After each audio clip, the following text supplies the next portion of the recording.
Hello everyone, welcome to Ekam IAS Academy. Today is 24th February 2025. So, ఈ particular image చూస్తే మీకు already ఒక outline feature వచ్చేసే ఉంటుంది.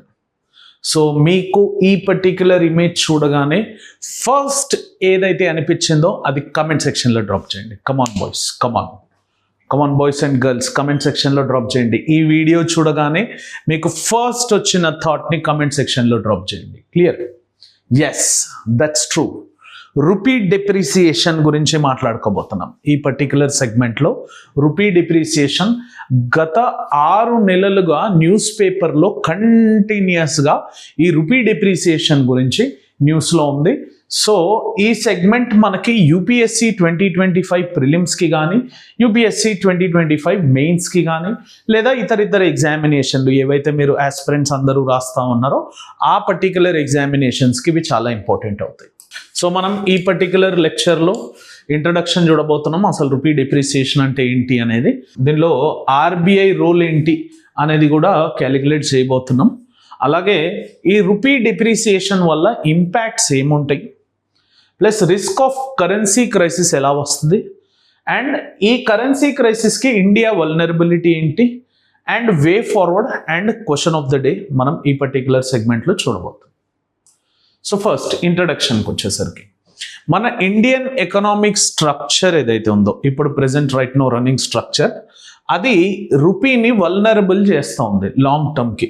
సరే, రూపీ అనేది జనరల్గా షార్ట్ టర్మ్ వల్నరబుల్ అనేది it's a common entity, up and down అవ్వడం. కానీ మీరు కాన్స్టెంట్గా చూస్తుంటే ఈ పర్టిక్యులర్ రూపీ డిప్రిసియేషన్ ఏదైతే ఉందో అది ఆ వల్నరబుల్ సెగ్మెంట్కి మూవ్ అవుతూ ఉంది.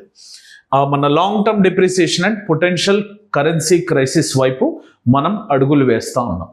అసలు ఈ రూపీ డిప్రిసియేషన్ అంటే ఏంటి?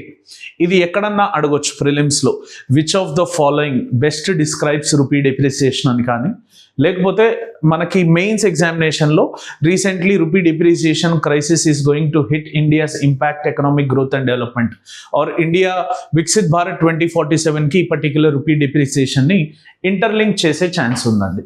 దీని బేసిక్ డెఫినేషన్ కనుక మీరు అబ్జర్వ్ చేస్తే ఈ రూపీ డిప్రిసియేషన్ అంటే fall in the value of rupee against the dollar. మన ఏదైతే రూపీ వాల్యూ ఉందో అగెయిన్స్ట్ ద డాలర్, దాని యొక్క వాల్యూ పడిపోవడాన్ని రూపీ డిప్రిసియేషన్ అంటాం. Which is implying that rupee has become less valuable and weaker against the dollar. అంటే rupee యొక్క strength ఏదైతే ఉందో అది డాలర్ అగెయిన్స్ట్గా చాలా వీక్ అయింది. ఒక డాలర్ ప్రైస్ వచ్చేసి ఇండియాకి సంబంధించిన 86-87 మధ్యలో ఫ్లక్చువేట్ అవుతుందండి. సో అంటే అది దాని వాల్యూ పెరుగుతున్న కొద్దీ దాని యొక్క వాల్యూ అంటే దాని నెంబర్ పెరుగుతున్న కొద్దీ దాని యొక్క వాల్యూ తగ్గుతున్నట్టు అర్థం. మనం లాస్ట్ 6 monthsలో తీసుకుంటే sir, India's rupee value depreciated by 4%. India's value ఏదైతే రూపీ వాల్యూ ఉందో అది 4% తగ్గింది. Recently breaching 86 per $. సార్ ఈరోజు వాల్యూ కూడా అంతే ఉంది సార్, సమ్వేర్ అరౌండ్ 86-87 ఆ సెగ్మెంట్లోనే ఉంది. ఇది జనరల్గా మనకి ఈ ట్రంప్ వచ్చాక కొంచెం చేంజెస్ బాగా ఫాస్టర్గా ఉన్నాయి. అంటే ట్రంప్ మొత్తం ఒకటే రీజన్గా పొలిటికల్ ఫ్యాక్టర్గా జియో పొలిటికల్ ఫ్యాక్టర్ అంటే కాదు, ట్రంప్ కూడా కారణం. సో ట్రంప్ ఏదైతే అమెరికనైజేషన్, అమెరికన్స్ ఫస్ట్ బాగుపడాలన్న ఒక ప్యూర్ నేషనలిస్ట్ థాట్లో ఉన్నాడో, దానివల్ల ఈ ఫారెన్ ఇన్వెస్టర్స్ అందరూ కూడా ఇండియా నుంచి బయటికి వెళ్ళిపోతున్నారు. ఆల్సో ఇండియన్ లోకల్ పాలసీస్ అయి ఉండొచ్చు, బడ్జెటరీ కన్స్ట్రైన్స్ అయి ఉండొచ్చు, ఇండియా కూడా ఇండియన్స్ మీద ఎక్కువ ఫోకస్ చేస్తూ ఉండొచ్చు. ఈ సెగ్మెంట్లో ఈ ఫారెన్ ఇన్వెస్టర్ ఎగ్జిట్ అవ్వడం వల్ల మనకి రూపీ డిప్రిసియేషన్ అనేది జరుగుతూ ఉంది. Which of the following makes rupee depreciation to happen అని చెప్పి మనకు మల్టిపుల్ ఆప్షన్స్ ఇస్తే ఆ మల్టిపుల్ ఆప్షన్లో ఈ ఫారెన్ ఇన్వెస్టర్ ఎగ్జిట్ అనే ఆప్షన్ని మీరు చూస్ చేసుకోవాల్సి ఉంటుంది. ఇది ఒకే రీజన్ అంటే కాదు, చాలా మల్టిపుల్ రీజన్స్ ఉంటాయి. దాంట్లో ఫారెన్ ఇన్వెస్టర్ ఎగ్జిట్ అవ్వడం కూడా ఒక రీజన్. చాలా ఇంపార్టెంట్ అండి. యూపీఎస్సీ ఎగ్జామినేషన్కి కానీ వేరే ఇతర ఎగ్జామినేషన్లకు కానీ మనం ఈ రూపీ డిప్రిసియేషన్ అనే కాన్సెప్ట్ క్వశ్చన్గా మారి వచ్చే ఛాన్స్ ఉంటుంది. అయితే ఆర్బీఐ ఏం చేస్తుంది దీంట్లో అంటే జనరల్గా ఈ ఫారెక్స్ మార్కెట్ ఏదైతే ఉందో దాన్ని టూల్గా వాడుతుంది sir RBI. RBI intervenes in the forex market to prevent excessive volatility and stabilise the rupee. అంటే సడన్ స్టీప్గా రూపీ వాల్యూ పడిపోకుండా ఇండియన్ రూపీ వాల్యూని ఈ ఫారెక్స్ మార్కెట్ త్రూ స్టెబిలైజ్ చేస్తూ ఉంటుంది. సో ఈ జనరల్గా forex reserves, foreign exchange reserves తోని it will either buy or sell dollars, thereby influencing this particular supply and demand.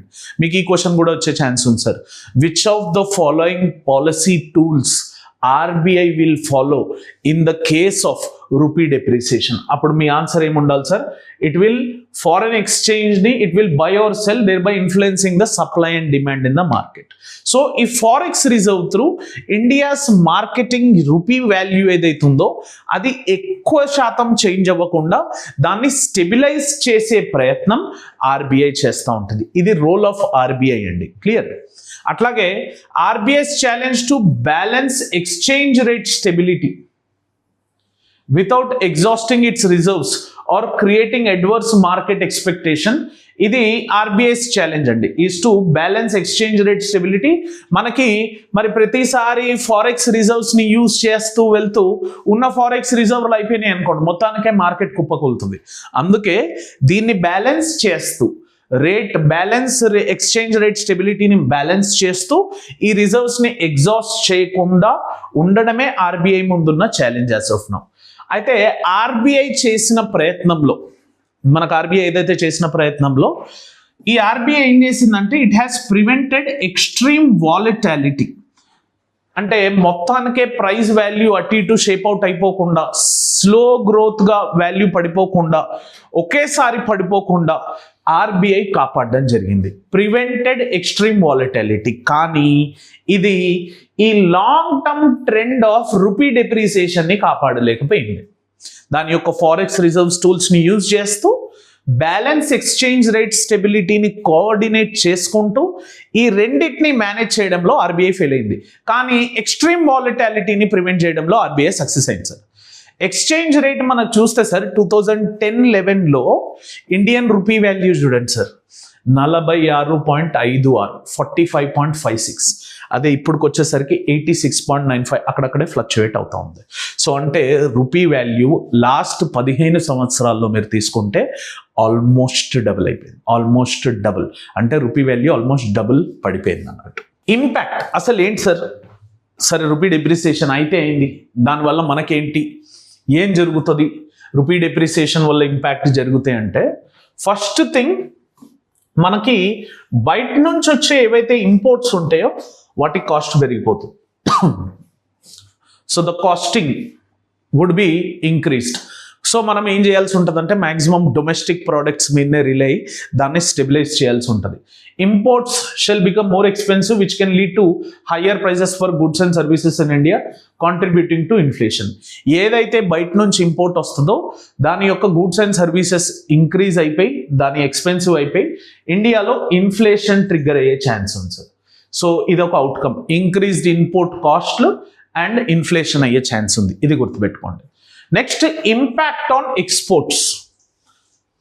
A weaker rupee can make Indian exports more competitive in the global market. ఇది ఒక positive angle. కాకపోతే India's dependency on crude oil, gas, import limit advantages, import ఏవైతే ఉన్నాయో అవి ఈ అడ్వాంటేజ్ని limit చేస్తూ ఉంటుంది. అంటే గ్లోబల్ మార్కెట్లో ఇండియన్ ఎక్స్పోర్ట్ ఆఫ్ గూడ్స్ ఏవైతే ఉంటాయో అవి కాంపిటేటివ్ అవుతాయి. కానీ మనం క్రూడ్ ఆయిల్ని కానీ గ్యాస్ని కానీ ఇంపోర్ట్ చేసుకుంటాం కదా సార్, దానివల్ల అడ్వాంటేజెస్ లిమిటెడ్గా మనకు కనిపిస్తూ ఉంటాయి. నెక్స్ట్ ఇంపాక్ట్ ఆన్ ఫారెన్ డెప్ట్. ఇండియాకి ఏదైతే ఫారెన్ డెప్ట్ ఉంటుందో దాని మీద ఇంపాక్ట్ కనిపిస్తుంది. అంటే ఈ డెప్రిసియేటింగ్ అవ్వడం వల్ల rupee makes it more expensive for India to pay it's foreign debts. మనం $100 పే చేయాల్సి ఉంటే ఎర్లియర్ ఒక 50 రూపీస్ ఉండుంటే దీని క్యాలిక్యులేషన్లో ఒక 50 into 100 వేసుకున్నా కూడా 5,000 rupees of Indian worth value ఇవ్వాల్సి ఉంటుంది. కానీ ఇప్పుడు 86 కానీ సరే 100 రీచ్ అయింది అనుకున్నాం అంటే దీనికి డబుల్ పే చేయాల్సి ఉంటుంది. మనం ఏదైతే ఫారెన్ డెప్ట్ ఉందో ఆ పర్టిక్యులర్ ఫారెన్ డెప్ట్ అనేది ఎక్స్పెన్సివ్గా మారే ఛాన్స్ ఉంది. And impact on foreign travel and education sir. ఇప్పుడు మనకు కనిపిస్తూ ఉంది, ఇది మన కళ్ళ ముందే. It becomes more expensive for Indians to travel abroad. Indian basis of rupees మీద పే చేస్తారు కాబట్టి ఆ డాలర్ వాల్యూ కంపారిటివ్లో ఫారెన్ ట్రావెల్ కానీ ఫారెన్ ఎడ్యుకేషన్ కానీ హై ఉంటుంది. Students to study in foreign countries కొంచెం ఇబ్బంది అవుతుంది. సో మనం ఈ ఇంపోర్ట్ కాస్ట్ని కొంచెం హ్యాండిల్ చేస్తూ డొమెస్టిక్ ప్రోడక్ట్స్ మీద రిలే అవ్వడం, ఎక్స్పోర్ట్స్ని పెంచుతూ ఉండడం, ఇంపోర్ట్స్ని తగ్గిస్తూ ఉండడం, అండ్ ఫారెన్ డెప్ట్ ఆటోమేటిక్గా ఇవి ఎప్పుడైతే జరుగుతాయో ఫారెన్ డెప్త్ సైకిల్లోకి వస్తుంది. ఇండియన్ స్టూడెంట్స్ మోస్ట్గా ఇండియాలో ట్రావెల్ చేస్తూ ఇండియాలో ఎడ్యుకేషన్ చేసుకోవడం, ఇప్పటికీ ఇండియన్ రూపీ వాల్యూ ఉన్నంత వరకు ఇది ఉత్తమమైన పని. సో ఒక చిన్న advertisement sir. So in this particular considerable regard మనం March 17th నుంచి ఈ ప్రిలిమ్స్ రివిజన్ ప్రోగ్రామ్ స్టార్ట్ చేయబోతున్నాం సార్. 125 hours ఎవరైతే యూపీఎస్సీ 2025 రాస్తూ ఉన్నారో ఈ లాస్ట్ 2-3 months వాళ్ళు చాలా అండర్ ప్రెషర్లో ఉంటారు సార్. కొన్ని ఏరియాస్లో వాళ్ళకి ఉన్న లూప్ హోల్స్ని కవర్ చేసుకోలేకపోవడం కానీ, ఫాస్ట్గా రివిజన్ని క్యాచప్ చేసుకోలేకపోవడం కానీ, లేకపోతే ప్రీవియస్ ఇయర్ క్వశ్చన్స్ ఎట్లా సాల్వ్ చేయాలి, లేకపోతే మాక్ టెస్ట్లో ఉన్న క్వశ్చన్స్ ఎట్లా సాల్వ్ చేయాలి, చీట్ కోడ్స్ని ఎలా అందుపరుచుకోవాలి అన్న సెగ్మెంట్ మీద మనకి 125 hours ప్రోగ్రామ్ డిజైన్ అయింది సార్. ఇది యూపీఎస్సీ 2025 రాసే వాళ్ళకి పర్ఫెక్ట్ చాయిస్ అని నేను చెప్తా. అండ్ ఇది చాలా తక్కువ రీజనబుల్ ప్రైస్లో ఇవ్వడం జరుగుతుంది సార్. మీరు యాజ్ సూన్ యాజ్ ఫాస్ట్గా ఎన్రోల్ చేసుకుంటే 2,999 రూపీస్కి మాత్రమే ఇది ఇవ్వడం జరుగుతుంది. దీంట్లో ఒక బోనస్ కూడా అటాచ్ అయింది. ఎవరైతే ఇది ఎన్రోల్ చేసుకుంటారో ఈ కోర్స్కి వాళ్ళకి టెస్ట్ సిరీస్ ఏదైతే ఉందో ఆ టెస్ట్ సిరీస్ని కేవలం 999కే ప్రొవైడ్ చేయడం జరుగుతుంది. ఇది ఎన్రోల్ చేసుకున్న వాళ్ళకి ఇది బోనస్ ఆఫర్ అన్నట్టు. అంటే ఈ 999 కట్టేస్తే మీరు టెస్ట్ సిరీస్ రాసేయచ్చు. బయట 10,000 15,000 ఉన్న టెస్ట్ సిరీస్ మీకు కేవలం 999కి మాత్రమే వస్తుంది. సో ఈ పర్టికులర్ ఆఫర్ని అవైల్ చేసుకొని మీ యొక్క ప్రిపరేషన్ని చాలా స్మూత్గా హ్యాండిల్ చేసే ప్రయత్నం చేయండి. అండ్ ఈ టీంలో major Oberoi sir would be leading. Sir polity segments deal చేస్తారు, Vijay sir ancient history most of the portions Vijay sir deal చేస్తూ ఉంటారు. నా వరకు వచ్చేసరికి నేను జోగ్రఫీ సెగ్మెంట్ని డీల్ చేస్తూ ఉంటాను. Venkatesh sir medieval and modern history deal చేస్తూ ఉంటారు. సో ఈ 4 ఎక్స్పర్ట్ ఫ్యాకల్టీ మీ యొక్క ప్రాసెస్ని, మీ యొక్క ఎగ్జామినేషన్ ప్రిపరేషన్ని స్మూత్ చేసే ప్రయత్నం చేస్తూ ఉంటారు. So enrol as soon as possible. నిన్న జరిగిన Group 2 ఎగ్జామినేషన్లో కూడా మా యొక్క కోర్సులు ఏవైతే ఉన్నాయో వాటి నుంచి బాగా క్వశ్చన్లు రావడం జరిగింది. ఇది క్వశ్చన్ పేపర్ రాసిన వాళ్ళు, ఎన్రోల్ అయిన వాళ్ళు చెప్పడం క్లియర్. మీరు త్వరలోనే చూస్తూ ఉంటారు. Clear. Next, risk of currency crisis. అసలు ఈ కరెన్సీ క్రైసిస్ వస్తే ఏం జరుగుతుంది సార్ అంటే, ఈ currency crisis occur when currency undergoes a sudden and sharp depreciation. ఏదైతే మనం చూస్తూ ఉంటామో ఆర్బీఐ ట్రై చేస్తూ ఉంది దాన్ని కర్బ్ చేయడానికి. Often triggered massive capital flight. Capital flight అనే వర్డ్ ఇక్కడ కీవర్డ్ సార్. దీని బేసిస్ మీద which of the following would best define the capital flight, or ఎట్లాంటి సిచ్యువేషన్స్లో క్యాపిటల్ ఫ్లైట్ వెళ్ళొచ్చు అనే ఛాన్స్ ఆఫ్ క్వశ్చన్ ఉంది. క్యాపిటల్ ఫ్లైట్ అంటే ఏం లేదు సార్, అదొక economic phenomena that occurs when a country experiences large outflow of capital and assets. ఒక కంట్రీలో మనకి ఎప్పుడైతే large outflow of assets and capital కనిపిస్తూ ఉంటుందో దానికి క్యాపిటల్ ఫ్లైట్ అంటూ ఉంటాం. This can be due to economic instability, ఇప్పుడు మనకి ఇండియాలో ఉన్నట్టు, లేకపోతే పొలిటికల్ ఇన్స్టెబిలిటీ, లేదా currency devaluation or capital controls వల్ల ఈ క్యాపిటల్ ఫ్లైట్ అనేది జరుగుతుంది. ఈ కీవర్డ్ చూసుకోండి సార్, దీని కాజెస్ చూసుకోండి, క్యాపిటల్ ఫ్లైట్ యొక్క కాజెస్ చూసుకోండి, కాన్సిక్వెన్సెస్ చూసుకోండి. While India has so far avoided such a crisis, the risk remains due to structural and policy related issues. ఇట్లాంటి క్రైసిస్ని అయితే అవాయిడ్ చేసింది, కానీ ఈ రిస్క్ అనేది ఇంకా ఉంది, ఎందుకంటే structural and policy related issues ఉన్నాయి కాబట్టి this capital flight, India is facing this capital flight risk అనొచ్చు. ఇండియాస్ వల్నరబిలిటీ ఏంటి ఈ కరెన్సీ క్రైసిస్ వల్ల అంటే, first market demand exchange rate system makes Indian rupee more volatile. ఈ market determined exchange rate system ఏదైతే ఎప్పుడైతే ఉంటుందో అది ఇండియన్ రూపీని more volatile and dependent on global economic conditions మీద కూడా ఇది ఉంటుంది. కాబట్టి ఇండియన్ కరెన్సీ ఏదైతే ఉందో, రూపీ ఏదైతే ఉందో అది ఇంకా మోర్ వాలటైల్గా బిహేవ్ చేసే ఛాన్స్ ఉంటుంది. ఇంకోటి, యాజ్ ఇందాక నేను చెప్పినట్టే పర్సిస్టెంట్ కాన్స్టెంట్ ఇన్ఫ్లేషన్ డిఫరెన్షియల్స్ కనిపిస్తూ ఉంటాయి. So mostly we would be seeing these particular inflations. ఇండియాలో హయ్యర్ ఇన్ఫ్లేషన్ దాని ఇంటర్నేషనల్ మార్కెట్. ఇది ఏం చేస్తుందంటే ఇండియాస్ రూపీ పర్చేసింగ్ పవర్ ఏదైతే ఉందో it erodes this particular rupee purchasing power very faster, causing gradual depreciation. So maximum inflation సొసైటీలో ఉండే chance ఉంది. And the most important is ఇండియాకి ఎప్పుడన్నా కూడా కరెంట్ అకౌంట్ డెఫిసిట్ అనేది కామన్ సార్. కాకపోతే కరెంట్ అకౌంట్ డెఫిసిట్ ఇంకా ఎక్స్ట్రీమ్కి వెళ్ళే ఛాన్స్ ఉంది. India's trade deficit persist as export earnings fall. మనకి ఎక్స్పోర్ట్ ఎర్నింగ్స్ మీద తక్కువ వస్తుంది కదా sir, and short of import expenses ఎక్కువ అవుతాయి కదా. So making Indian reliant on capital inflows for current stability. So India అన్నప్పుడు క్యాపిటల్ ఇన్ఫ్లోస్ మీద డిపెండ్ అవ్వాల్సి వస్తుంది.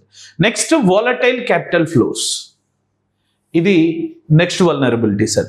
Global economic uncertainties, interest rate hikes in advanced economies, దీనివల్ల shifts in investor sentiment can lead to sudden capital outflow from India. Just know నేను ఏదైతే క్యాపిటల్ ఫ్లైట్ అని చెప్పినా దానికి సంబంధించింది. క్యాపిటల్ ఫ్లైట్ జరుగుతుంది, ఇదొక vulnerability. Market determined exchange rate system ఉంటుంది, అప్పుడు గ్లోబల్ ఎకనామిక్ కండిషన్స్ మీద డిపెండెంట్ అవ్వాల్సి ఉంటుంది. ఇన్ఫ్లేషన్ ట్రిగ్గర్ అవుతుంది, కరెంట్ అకౌంట్ డెఫిసిట్ కంటిన్యూ అవుతుంది. ఇవి వల్నరబిలిటీస్ అండి అటాచ్డ్. మరి ఏం చేయాలి సార్ ఇట్లాంటి కండిషన్ ఉన్నప్పుడు? దీన్ని మొత్తానికి ఆపేయొచ్చా? ఆర్బీఐ ఏం చేస్తుంది, ఫైనాన్స్ మినిస్టర్ ఏం చేస్తున్నారు, కార్పొరేట్ అఫైర్స్ మినిస్టర్ ఏం చేస్తున్నారు, ఇవన్నీ క్వశ్చన్లు పక్కన పెడితే అసలు మనం ఏం చేస్తే ఈ సిచ్యువేషన్ నుంచి స్టాగ్నెంట్ అయి బయటికి పడవచ్చు అంటే, first of all diversifying the exports. Indian exports ఏవైతే ఉన్నాయో దాన్ని గ్లోబల్ మార్కెట్ ఏదైతే ఉందో దాని బేసిస్ మీద డైవర్సిఫై చేయడం చాలా ఇంపార్టెంట్ సార్. ఆ డైవర్సిఫైడ్ చేయడం వల్ల it can enhance foreign exchange earnings and reduce the trade deficit. మనకు ట్రేడ్లో ఏదైతే ఇంపోర్ట్స్ అండ్ ఎక్స్పోర్ట్స్కి డెఫిసిట్ అనేది వస్తుందో మనం మోర్ డైవర్సిఫై చేయడం వల్ల దాని నుంచి వచ్చిన ఫారెన్ ఎక్స్చేంజ్ కన్వర్ట్ చేస్తూ మనం ఈ particular reduction of trade deficit అనేది చేయొచ్చు. ఎందుకంటే ఇండియాస్ వల్నరబిలిటీ టు కరెన్సీ క్రైసిస్లో ట్రేడ్ డెఫిసిట్ సెగ్మెంట్ అనేది ఉంది కాబట్టి. Promoting self reliance especially in essential commodities, ఇది ఏం చేస్తుందంటే డొమెస్టిక్ మార్కెట్ సెల్ఫ్ రిలయన్స్ అయినప్పుడు మనమే మ్యానుఫ్యాక్చర్ చేసుకోవడం, డొమెస్టిక్ మార్కెట్ని ఇంప్రూవ్ చేయడం, ఇది ఇంపోర్ట్ మీద ఉన్న డిపెండెన్సీని తగ్గించే ఛాన్స్ ఉంటుంది. ఇది సెకండ్ థింగ్ మనం చేయాల్సింది. ఫస్ట్ ఎక్స్పోర్ట్స్ని డైవర్సిఫై చేయాలి, సెకండ్ సెల్ఫ్ రిలయన్స్ని ప్రమోట్ చేయాలి, third strengthening foreign exchange reserves. It can provide a buffer against external shocks and bolster investor confidence. So మనం మన ఫారెన్ ఎక్స్చేంజ్ రిజర్వ్స్ ఏదైతే ఉన్నాయో వాటిని స్ట్రెంథన్ చేసుకునే ప్రయత్నం చేయాలి. ప్రూడెంట్ ఫిజికల్ మేనేజ్మెంట్, మనకు ఫిజికల్ స్టిమ్యులస్ అనేది కామన్ కన్సెప్ట్గా కనిపిస్తూ ఉంటుంది సార్. అందుకే మనకి ఈ ఫిజికల్ మేనేజ్మెంట్ వల్ల ఇన్ఫ్లేషన్ని కంట్రోల్ చేసే మార్గాలు దొరుకుతాయి, plus supporting currency stability. So ఈ 4 diversifying exports, promoting self Reliance, strengthening foreign exchange reserves, prudent physical management, ఈ 4 చేయడం వల్ల ఈ రూపీ డిప్రిసియేషన్ మొత్తానికి వెళ్ళిపోద్దని నేను అనట్లేదు. కాకపోతే దాని యొక్క ఇంపాక్ట్స్ ఎంత వల్నరబుల్గా ఉంటాయో అవి కొంచెం రెడ్యూస్ అయ్యే ఛాన్స్ ఉంది. Clear? Coming to the question of the day. ఇట్లాంటిది ఏదో క్వశ్చన్ నేను మెయిన్స్లో ఎక్స్పెక్ట్ చేస్తూ ఉన్నాను sir. Get ready to solve this particular question. Rupee depreciation against the dollar has both positive and negative implications for Indian economy. పాజిటివ్స్లో నేను అన్నట్టే ఆ ఎక్స్పోర్ట్స్ ఏవైతే ఉంటాయో అవి పెరుగుతూ ఉంటాయి. And critically analyse the causes and impacts of this trend. So first మీరు బాడీ ఆఫ్ ద ఆన్సర్లో కాజెస్ ఏంటి, ఇంపాక్ట్స్ ఏంటి రాయాల్సి ఉంటుంది. Suggest policy measures to mitigate it adverse effect. నేను చెప్పిన లాస్ట్ వే ఫార్వర్డ్లో ఉన్న 4 పాయింట్లను వీటిలలో రాసే ప్రయత్నం చేయండి. అండ్ అలాగే మీకు నచ్చిన పాయింట్లు కూడా మీరు ఇన్సర్ట్ చేయొచ్చు. గవర్నమెంట్ ఏం చేస్తుందో ఆ మెజర్స్ కూడా మీరు చెప్పొచ్చు. Clear? So thank you for watching this video. ఒకవేళ ఈ వీడియో మీకు నచ్చుంటే please click on the like button and also share this video as much as you can. ఏకమఐఎస్ అకాడమీ ఛానల్ని సబ్స్క్రైబ్ చేసుకోకపోయి ఉంటే సబ్స్క్రైబ్ చేసుకోండి, as well as bell icon మీద క్లిక్ చేయండి మర్చిపోకండి, సో దట్ మీకు కంటిన్యూస్ నోటిఫికేషన్స్ వస్తాయి. మా సైడ్ నుంచి మీకు ఏమైనా హెల్ప్ కావాల్సి ఉంటే కమెంట్ సెక్షన్లో డ్రాప్ చేయండి. We would be getting back in 24 hours. Thank you for watching this video. Have an awesome day. Jai Hind.